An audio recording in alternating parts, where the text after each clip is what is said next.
All right. So here we are once again. Sovereign Minds. It's not the podcast today, it's the interview.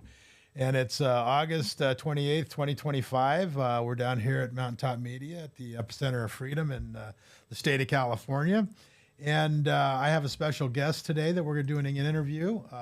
Ebie Lynch, who is running for Lieutenant Governor of the state of California. And I didn't even know we had a lieutenant governor. In fact, I had to look her up. I was like, who is the lieutenant governor? Lonnie. The current one is Alani. I don't want to butcher her last name. It's pretty yeah, I had to look at it too. It was like Kalishnikov or something. I don't remember, but yeah. Yeah. So, I don't want to butcher it. So I'll just say Miss Alani. there you go. I had it pulled up here. Oh, it's okay. So I've got it looks like it's Greek. Kounalakis is what Yeah. Kounalakis, yeah. And she's been in office since January 7th of 2019. And she's a member of the Democratic Party. And tell me you're not. No, I'm a Republican. Good. We just want to get that squared away because, Yes, I'm definitely Republican. very good. It's, man, I just didn't know where to start, because let's start with, what, we know who the current lieutenant governor is, but what do they do?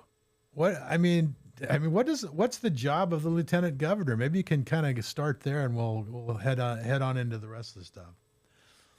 Sure. So as lieutenant governor, I would sit on most of the higher education boards, the community college boards, the UC boards, the CSU boards. I would also help to make sure that our economy is thriving by helping to develop, working with the public sector and the private sector to develop community um, policies that will help our economy not only stay where it's at, but grow. I would also, as lieutenant governor, be the deciding vote in the California Senate. Oh, I see. Sort of like the VP at the federal level. Yes. Okay, interesting. Uh, it's crazy what's going on in California here right now. I mean, the insanity continues.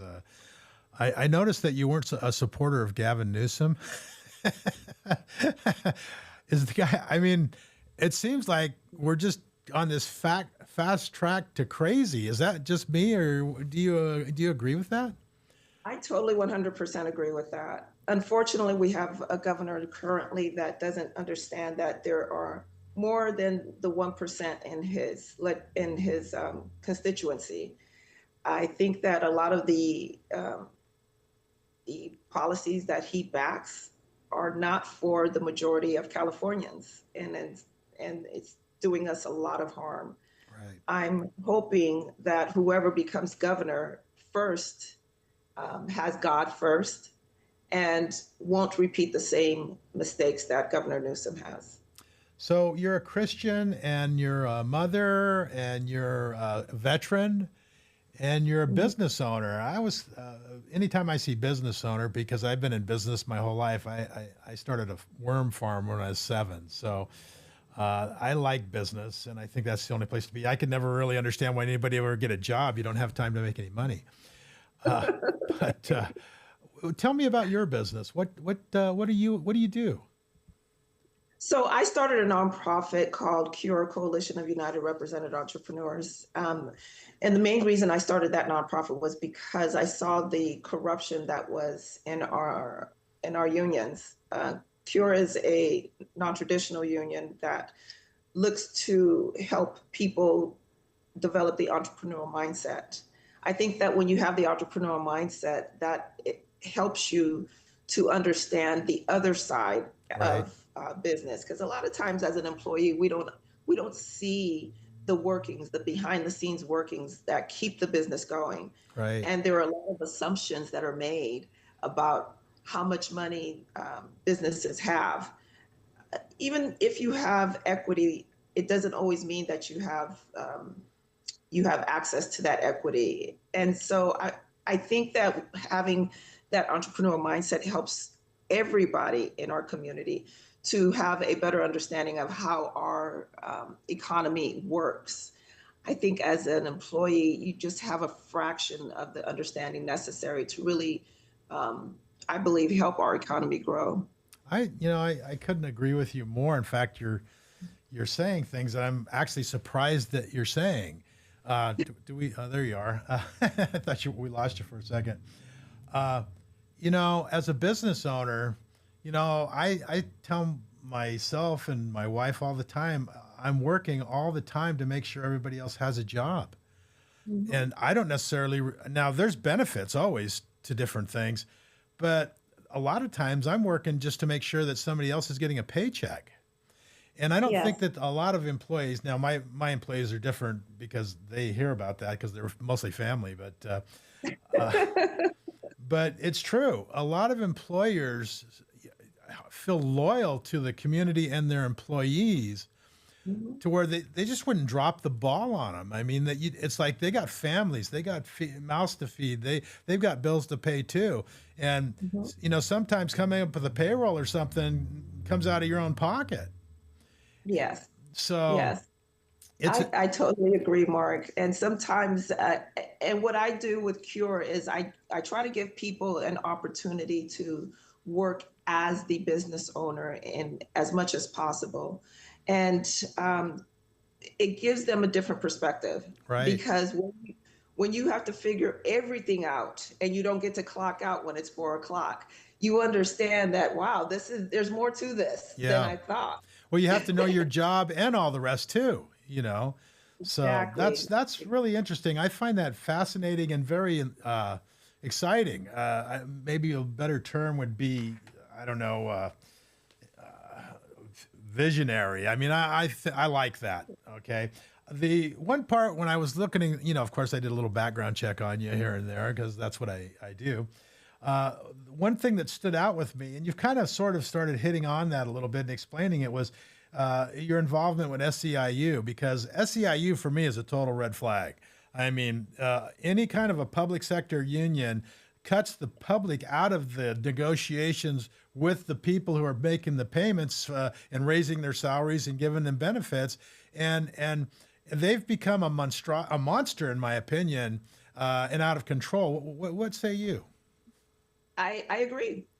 Unfortunately, there's so much corruption in their hierarchy that I, for one, just couldn't stay. I couldn't, So you're in not good there no more. conscience. I Can you hear me? Yeah, you're no longer in SEIU.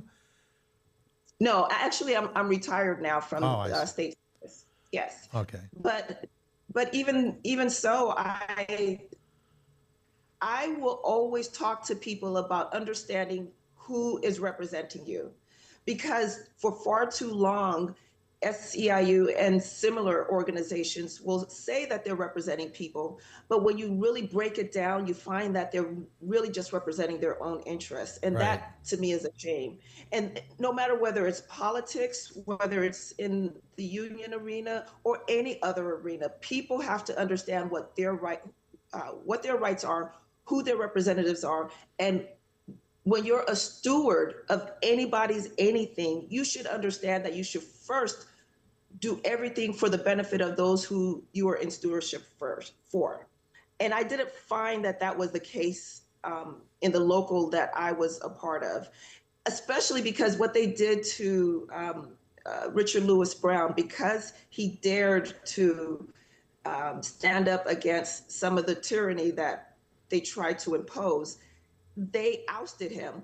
Now, mind you, we were as the members of SEIU local, we were the ones that were supposed to vote him out or vote him in. So the people voted him in because they wanted radical change within the union, and SEIU appointed someone else. That sounds very familiar Yeah, to doesn't what it? happened with Donald Trump. Yes, Yeah. they tried to do with Donald Trump, and then they did definitely with the Democrat president. and they just appointed somebody to take his place. I was appalled, because you should always go back to the people. Why? Because it's their right. It's their right to vote. It's their right to choose. I think that the founders had the wisdom to say that. Yeah, I mean, I think Lincoln said it, that you can fool some of the people some of the time. You can fool some of the people most of the time, but you can't fool all the people all the time. And I think that's the stage that we're getting into. Is people are waking up. They're not being fooled anymore with the propaganda and the media and the blitz of information, or should I say disinformation, because more outlets like this are coming out and saying, here's another side of things. But it's interesting because the fact is that I think and I was thinking about this a minute ago. I think that Christian values play a huge part in what you just said, because if you don't believe there's a right and wrong, then you don't believe that you have any obligation to do your job as a service for the people that you're supposed to be, a leader to. And I think that's a fundamental thing that we got to get back in this country, and that we had before.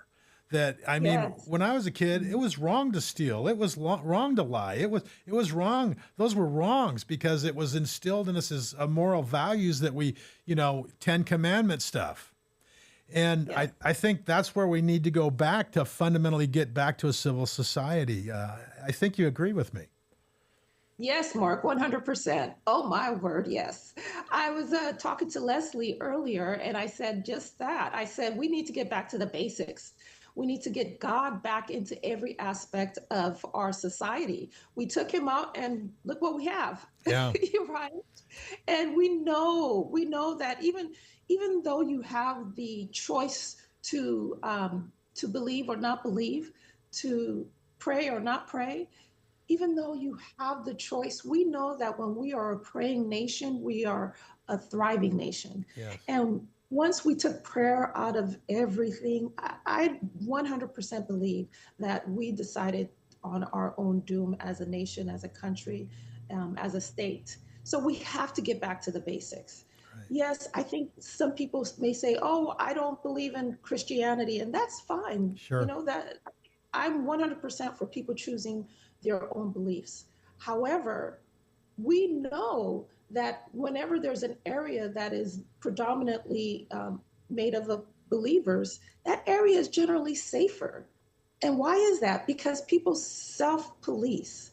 Correct. We self-police through our beliefs, through our conscience, and we help our neighbors. We do things for our neighbors, so we don't need big government, Right. because we are the government, right? And so, Mark, I 100% agree with you. Well, the founders said that, our Constitution was wholly inadequate for anybody that was not a moral Christian, because they wouldn't follow it anyway. And I think, that's where we need to go back to, is just the in order to have a civil society, the template is right there in front of you, and it works, and it worked for a long time until we started getting away from it.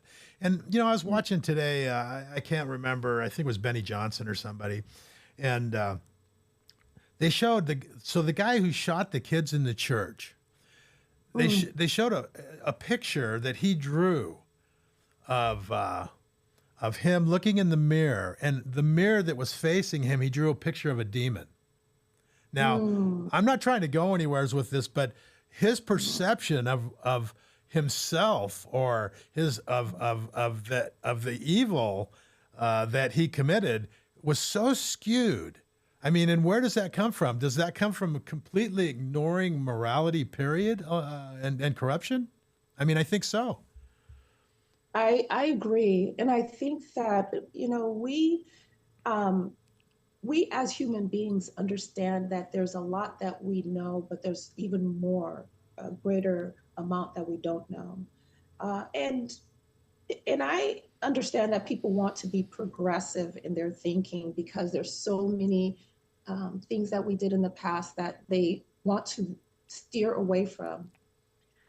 In logical terms, that sounds fine, but we have to understand that there's more than just the physical realm that we're dealing with. And we know this. We know that there are realms that we don't see. And science proves that. There's a lot that we talk about in science that the naked eye cannot see. Right. So if there are things that we know through science that we are not able to see, then we shouldn't be surprised that there are realms that we also can't see. See, And I would disagree with you a little bit on the progressive thought, and here's why.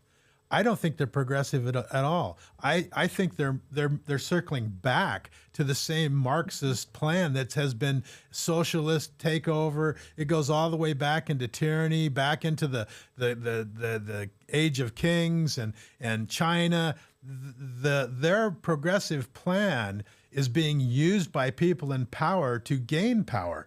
And that's not a change. The change was actually fundamentally in America, where we said, we're going to invest the power in the people, we the people, to be the governing body and not the other way around, so that we would be monitoring them, kind of like what we're doing now, and stop this corruption. And people would rise up and say, wait a minute. And that's kind of happening now. So their progressive thinking is actually not progressive at all. It's regressive and takes you back to tyranny. yes, and I do agree with that, Mark. What I'm trying to say is that the people who are in power understand what they're doing. Yes, absolutely. The individuals that they are pulling the wool over their eyes, they don't understand. Why? Because my people perish for a lack of knowledge, Right. and that's full knowledge.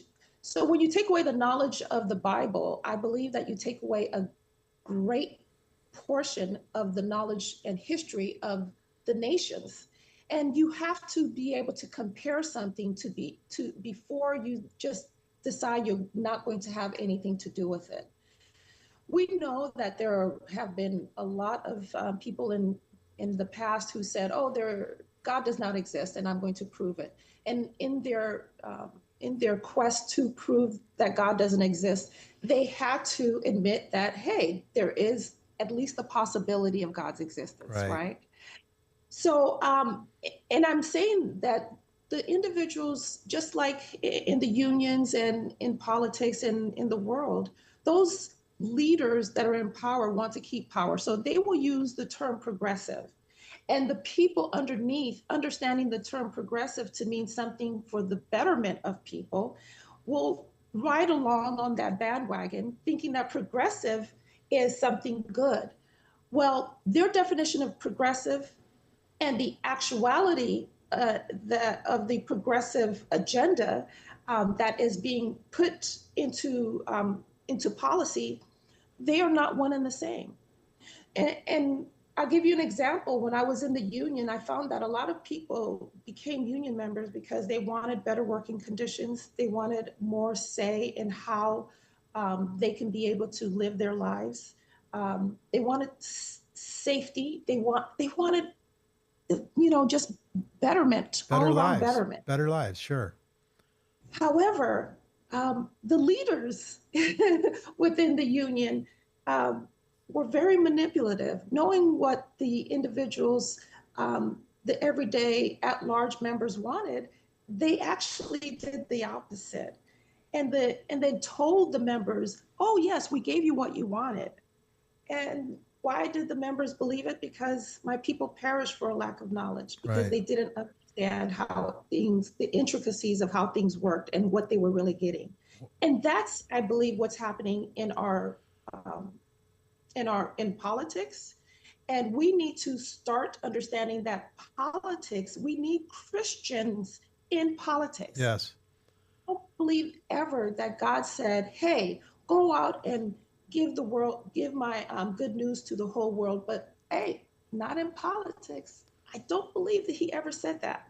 And yet there's a lie that's pervasive throughout our state and our country, that we should have separation of church and state.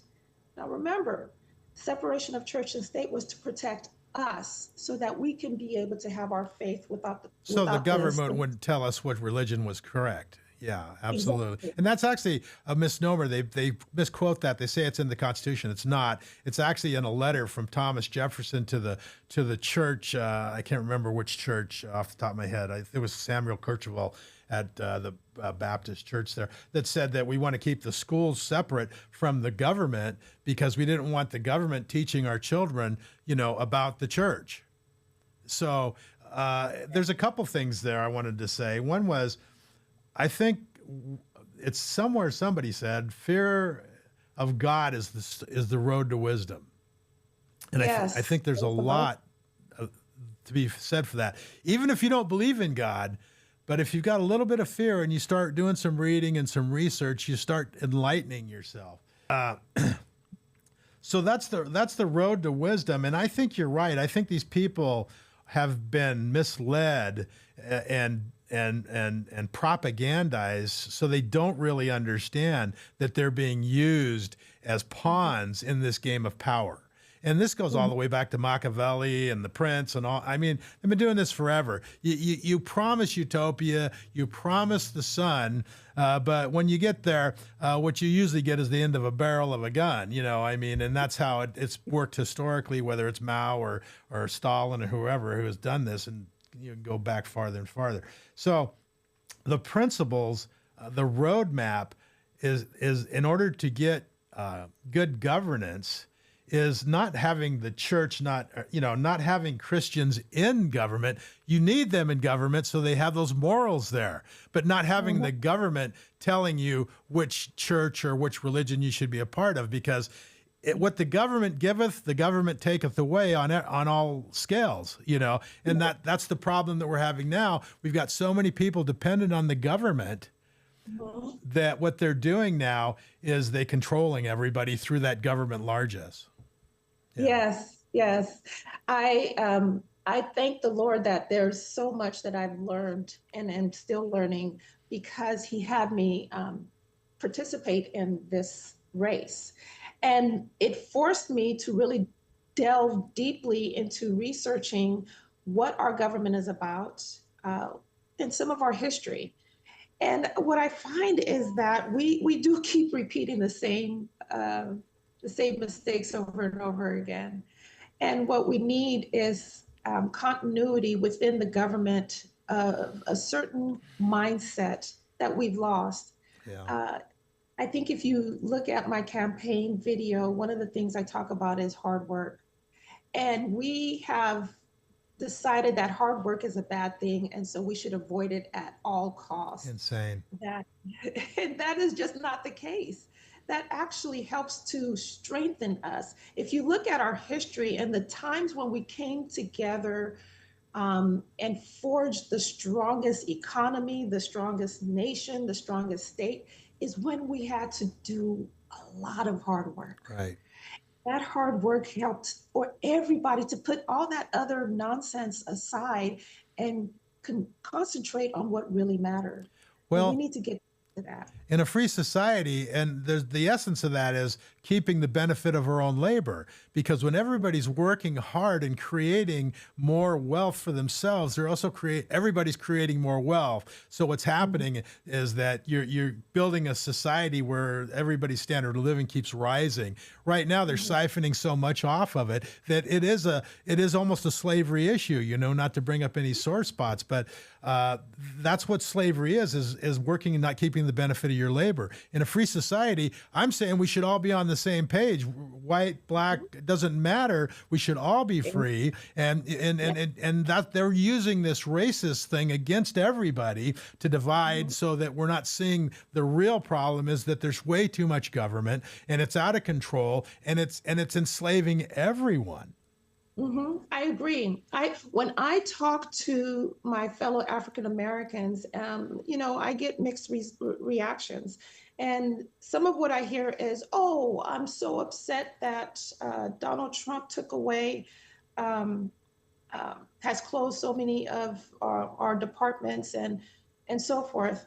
And I said, the way I look at it is, those departments have to get paid by you, Right? you, the taxpayer. So if there are departments that are not doing what they're supposed to do, why are we still paying them? If you had to come out of your pocket physically and pay somebody for a job that didn't need to be done just so that somebody can have a job, then you would say, hey, wait, that's You coming just out of my you just pocket join the union directly. in New York and you dig a hole and then fill it up, and you do that every week, and you get paid prevailing Right, wage. right.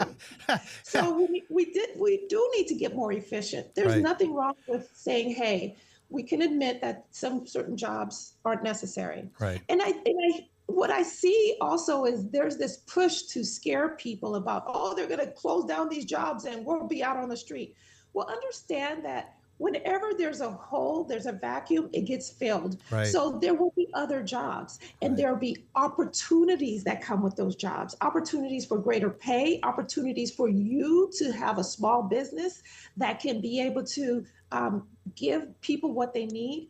And I really would love for us to change the mindset that has been force fed to us for far too long, that if we don't have government, we're not going to survive. Well, We thrived without government. what And you I want just to get said back to that. about business is, I was just going to say, is hitting up on the entrepreneurial spirit. I forget which one said it, but they said the business of government, or the business of America is business.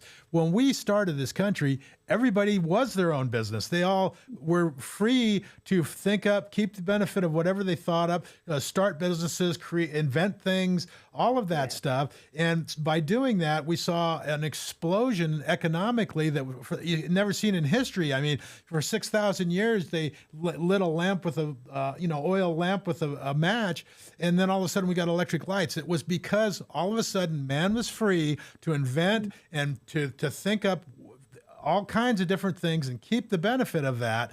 And so there will be no problem. But when you go back to the work ethic, it's like this. When you're raising kids, is it better to make them go to school or make them go to church and learn something? Or is it better to say, listen, we want to keep you safe and comfortable.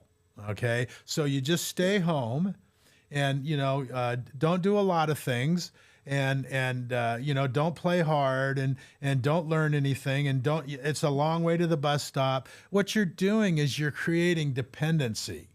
And Mm-hmm. you're not creating strong, free people that are, you got to be, this country was founded by rough men who are hard, who could work hard and strive. And we need to bring that back. The work ethic is huge. I mean, I totally believe that.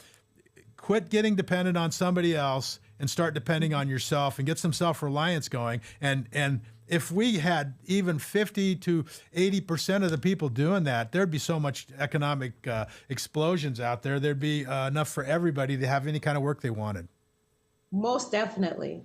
And I try to talk to people in different communities about the foundations of their communities, right? We talk about the African American community, and what we love to talk about is Black Wall Street. I said Black Wall Street was there because there were no government subsidies.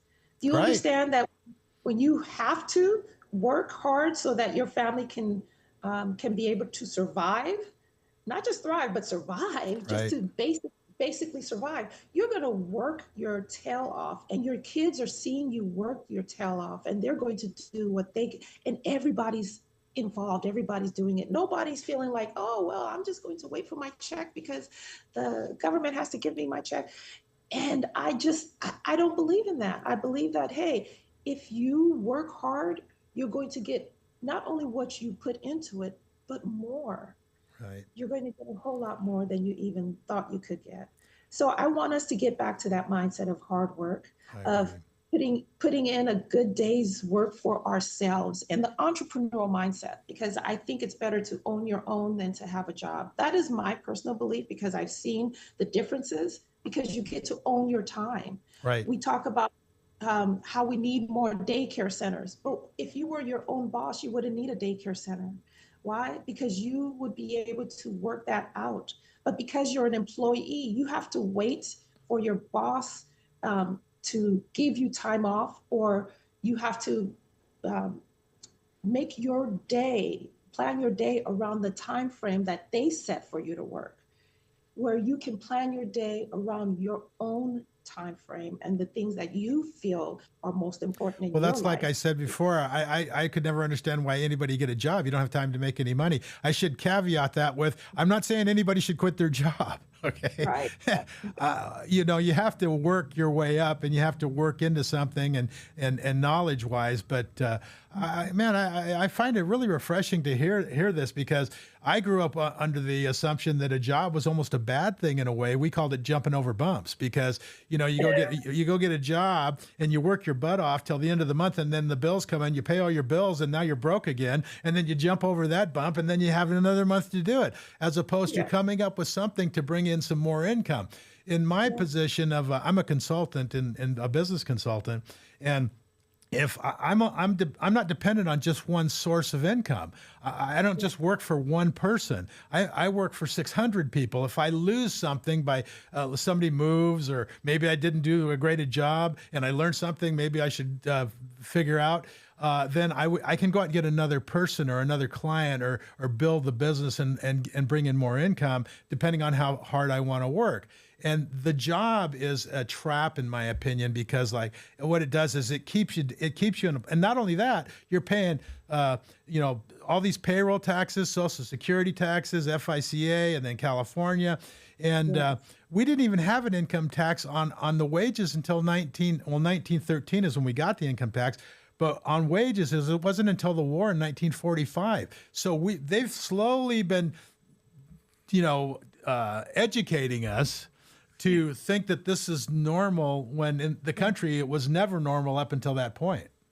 Right. And that's why you have to have that entrepreneurial mindset, because when you understand business, you start asking questions like, why are we paying this tax? And when you understand how a road is made, then you say, well, why does it cost that much to make that road? Right. When we are in a job, we are our time is limited to just a little bit of time that we have off of our job, which is not much. Two, they keep us ignorant of the processes. Oh, you don't need to know that. We'll take care of that. You just do this. Well, well, that's not good for society. So you can't grow. You can't grow that way. You can't grow that way. Yeah. Eventually, if you keep expanding the employee population, then we really will become the last in the world instead of the fourth or some say fifth largest economy in the world. We got to be the fourth or fifth largest economy because of the people who work, those small businesses that took in a lot of the brunt of everything, right. The taxes. We barely have a middle class now because we taxed them to death. We need to sit down and say, why? Ask the question, why are we taxed this, and this, and get rid of some of them? Right. We don't need all of the extra taxes that we get. And we need to start understanding that we have the power to do that. We, the people, are in charge, not the government. We're obviously of the same mindset on this one for sure. And I do want to make this a couple of more questions that I want to get to, but I want to tell you a story from a friend of mine who escaped from Russia. And he said that everybody had a job and they were out on the collective farm and all of them were laying around in the field sleeping. And they had one guy sitting up on the tractor looking for the government agent to see when he came. And as soon as they spotted that car way down the field, they all jumped up and acted like they were working.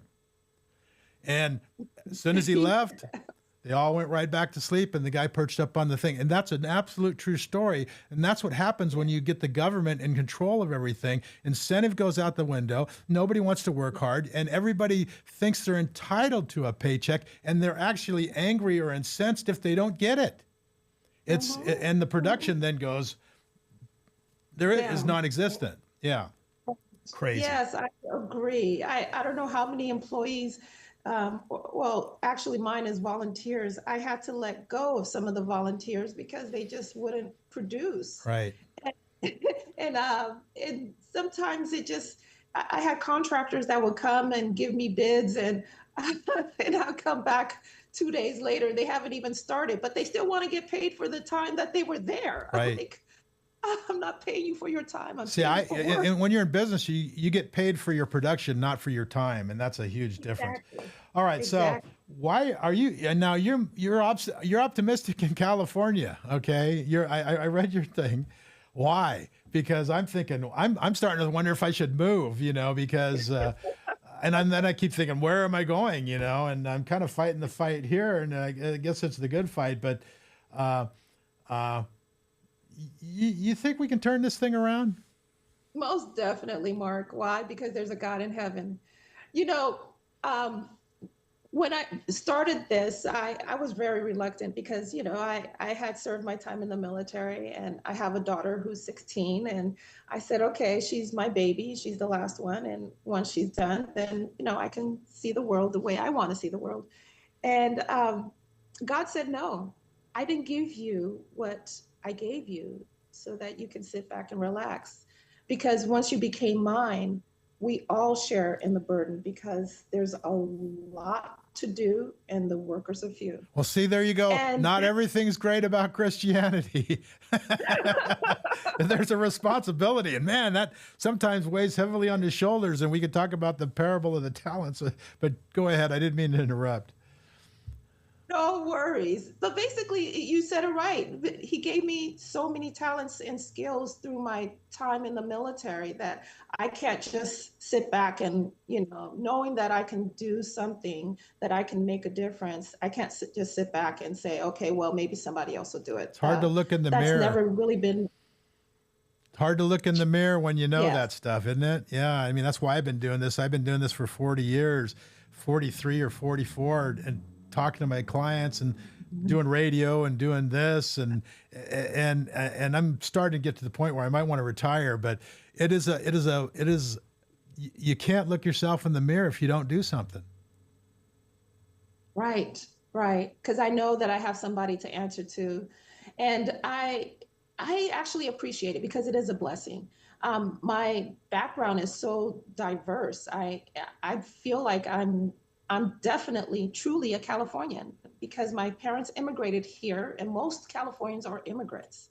Right. They either come from immigrants or they are directly the immigrant that came first to the United States. And I grew up in South Central Los Angeles during a time where the gang wars were high. They were pretty bad. This is before Columbine, before the national stage of school shootings. We had school shootings constantly at my school. It gave me a different perspective. Going into the military, I was able to see how other countries lived and how they governed themselves.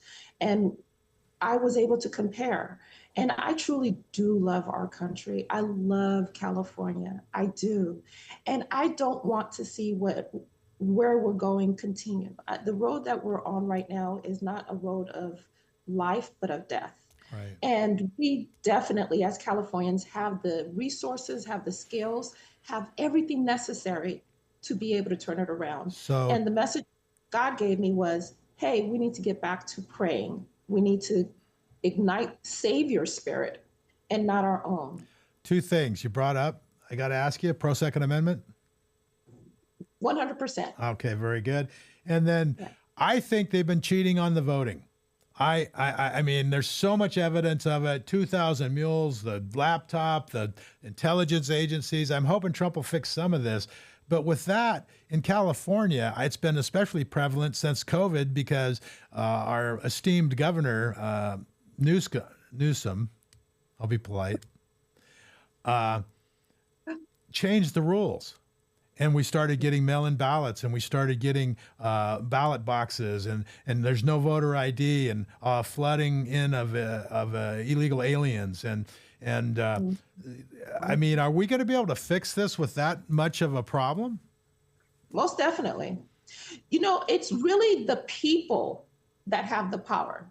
So government wants you to believe that you can't do anything about it, that no matter how big it is, oh, you have no power. But they don't have power. We do. And what they would like us to do is first believe, because it first starts with the thought. First believe that we are powerless. Because once they get us to believing we're powerless, we become powerless. Right. But we know that that is not true. We know that our Constitution gives the power to we, the people. And so we have to all get out there and remind people of that. So the apathy that they want us to garner, Excuse me. we won't garner. We won't. We shall refuse to allow their way of thinking to become our way of thinking. We're gonna, if it takes knocking on doors, going on social media, whatever it is, we make the change, we the people. And so yeah, we're gonna get there. I think we're seeing the tide turning. Excuse me. I don't know. I mean, we've gone on for quite a while. I'm supposed to go to a fundraiser tonight, but so I probably got to get off here. But any final thoughts, Ebie? You know what? I just want people to remember who truly runs the world. I know that there are a lot of people right now who are who probably feel like they can't do anything. But remember, it's not for you to do, it's for God to do, because this is a spiritual war. And the only way to battle in spirit is to pray, is to ignite Savior spirit. So we have to get back to the basics and get back to talking to our Heavenly Father and pray for your leaders, even the bad ones. Why? Because when you pray for the bad ones, God will bring change either within them or get rid of them. We have to go back to basics on how we made this nation great. Well, Ebie Lynch, candidate for Lieutenant Governor of California. I know who I'm going to vote for as of right now. I had no idea before the interview started. So, you know, thank you for your time. That's all I can say. And we'll post this up and get it out there and get as many views as we possibly can. And let's march on. Awesome. Thank you. Good. God bless. You too.